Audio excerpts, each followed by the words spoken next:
курулуш компаниясынын колдоосу менен даярдалды. Балдар бизден эмнени каалайт?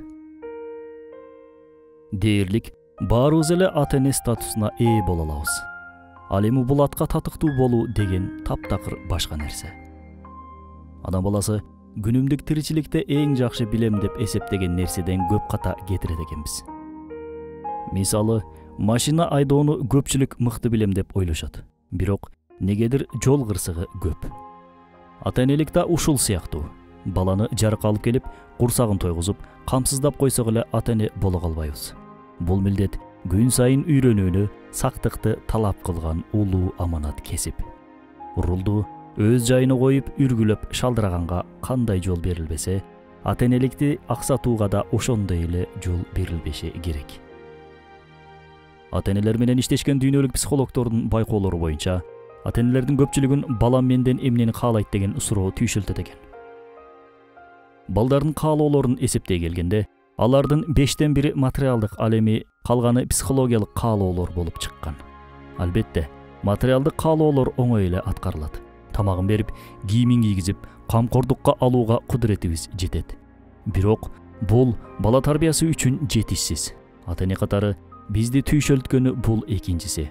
Балалуу болуудан мурда материалдык жактан эле эмес, ата-эне руханий, эстетикалык, психологиялык жактан баланын жоопкерчилигин алууга даярдануубуз керек. Бала мен ушуну каалайм деп айта албайт. Бирок анын көңүлү, организми ар дайым кандайдыр бир нерсени күткөн муктаж абалда болот.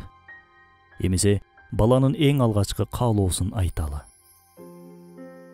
Баланын муктаждыгы түйүлдүк кезинде башталат. Анын каалоолорун аткаруу эненин жоопкерчилигине жараша болот. Ал, апа, өзүңдү жакшы кара, мени толук кандуу өнүгүүмө жардам бер деп жаткандай сезим менен мамиле кылуубуз керек. Чынында түйүлдүктүн болгон муктаждыгы ушул. Өзүңүздү унутуп, организмдеги жана маанайыңыздагы олуттуу өзгөрүүлөргө көз жумууга болбойт. Бала жарык дүйнөгө келгенден тартып материалдык каалоолор менен бирге психологиялык каалоосун да аткара баштайсыз. Кантип? Эң жөнөкөй, кучагыңызга көбүрөөк кысып, бейпилдик тартуулаңыз. Муну менен келечектеги тыгыз ишенимдүү мамилеңизди куруп баштайсыз. Жогоруда айтып өткөндөй, бала үчүн сиздин маанайыңыздын таасири чоң.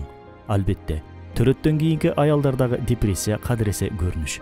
Өзгөчө жаңы эне статусуна ээ болгон жаш энелерде көп кездешет. Буга карабастан эч качан бирөөнүн сизди келип бактылуу кылуусун күтпөңүз. Сиз өзүңүзгө жагымдуу маанайды өзүңүз гана түзө аласыз. Ал эми жолдошуңуз, үй бүлөңүз жөн гана себеп.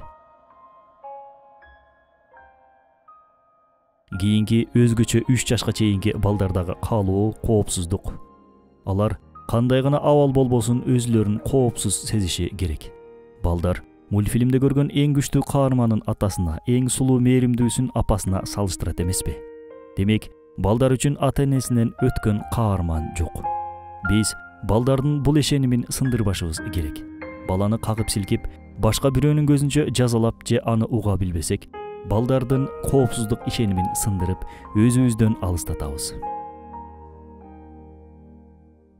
Бөөктөрдүн кезектеги каалоосу көңүл буруу. Бала эмес, чоң кишиге көңүл жетишпесе, жан дүйнөсү кыйналып кетет. Эгер балага көңүл жетишпесе, ашыкча чыргоо, эрке болуп баштайт. Акылга сыйбаган иштерди жасап коюшу да мүмкүн. Ал муну менен мени менен сүйлөш, көңүл бур деп жатканы. Тиричилик кандай маанилүү болсо да, баладан биринчи орунда турбашы керек. Алгач, балаңыз менен нормалдуу байланышты түзгөнүңүзгө ишениңиз. Бала алгачкы 18 айга чейин энеге аябай муктаж. Биз бул эрке бир аз алыстасаң эле ыйлайт деп коебуз. Жок, бул туура эмес. Бала табиятынан энеге белгилүү бир мөөнөткө чейин өзгөчө муктаж болот. Балдарда айрыкча 1,5-2 жаштан кийин катуу өнүккөн бул каалоо өзүн өнүктүрүү болуп саналат. Баарын өзү жасагысы келип, колдон талашат. Адатыбызча, биз эмнени кармаса ошону колунан алып коебуз. Бала ан сайын күчөйт, себеби бала өзү деле байкабайт, бирок табияты буга муктаж. Ошондуктан ата-энелер үйдө балага коопсуз жана ыңгайлуу шарт түзүп койгонубуз туура. Жогордагы санап кеткен балдардагы каалоонун баары табигый муктаждык. Эгер аткарылса, келечегине оң, аткарылбаса терс таасирин тийгизип коюшу ыктымал. Ар бирибизде балабыз чоңойгондон кийин да тыгыз, ишенимдүү мамиле болууга мүмкүнчүлүк бар.